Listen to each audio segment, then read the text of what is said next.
مومنو، اگر تم اللہ سے ڈرو گے تو وہ تمہارے لیے حق و باطل کا فرق ظاہر کر دے گا اور تمہارے گناہ مٹا دے گا اور تمہیں بخش دے گا، اور اللہ بڑے فضل والا ہے۔ اور اس وقت کو یاد کرو جب کافر لوگ تمہارے بارے میں چال چل رہے تھے کہ تم کو قید کر دیں یا جان سے مار دیں یا وطن سے نکال دیں،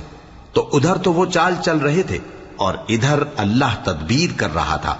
اور اللہ بہترین تدبیر کرنے والا ہے۔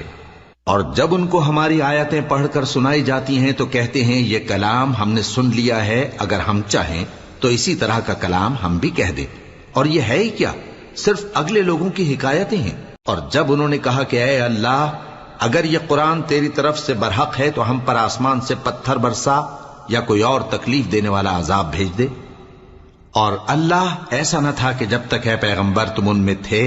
انہیں عذاب دیتا، اور نہ